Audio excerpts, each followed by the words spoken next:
நீங்க காலையில எழுந்து வேதம் வாசிக்கிறீங்க, ஜெபிக்கிறீங்க, பாட்டு பாடுறீங்க.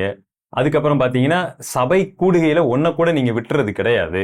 இதையெல்லாம் கரெக்டா ஃபாலோ பண்ணிட்டு இருக்கீங்க பாத்தீங்களா? அப்ப நீங்க என்ன நம்புறீங்க அப்படின்னு பார்த்தா, நான் ஒரு கர்த்தருக்கு பிரியமான பிள்ளை, என்னுடைய ஆவிக்குரிய தரம் நன்றாக இருக்கிறது நீங்க நம்பிட்டு இருக்கீங்க பாத்தீங்களா? இது மிகப்பெரிய வஞ்சகம். ஆவிக்குரிய தரம் என்பது கிறிஸ்தவ வழிபாட்டு முறைமைகளை வைத்து அல்ல, என்னுடைய கேரக்டரை வச்சுதான் தீர்ப்பிடப்பட வேண்டும். நாம் கிறிஸ்துவுக்குரியவர்கள் என்று எதினாலே அறிந்து கொள்ள முடியும்? நான் எவ்வளவு நேரம் வேதம் வாசிக்கிறேன், எவ்வளவு நேரம் ஜெபிக்கிறேன், எவ்வளவு நேரம் சபையில உட்கார்ந்து இருக்கிறேன் என்பதை வச்சா நம்ம பார்க்க முடியும்? வாய்ப்பே இல்லை. இன்னைக்கு எத்தனையோ பேர் இதை ப்ராப்பரா செஞ்சுக்கிட்டு இருந்தும் கர்த்தரை விட்டு பின்வாங்கின நிலைமையில இருப்பாங்க. அவங்களுடைய குணாதிசயத்துல ஒரு மாற்றமும் இருக்காது. அவங்க பேச்சுல மாற்றம் இல்லை, ஆவிக்குரிய வாழ்க்கையில் எந்த மாற்றமும் இல்லை, கிறிஸ்துவின் குணாதிசயம் கொஞ்சம் கூட இல்லை. ஆனா தங்களை என்ன அவங்க நினைச்சுக்கிட்டு இருக்கிறாங்க? நான் ஒரு ஆவிக்குரிய வாழ்க்கையில இருக்கிறேன் அப்படின்னு தங்களுடைய தரத்தை தவறாக நிர்ணயம் செய்கிறார்கள்.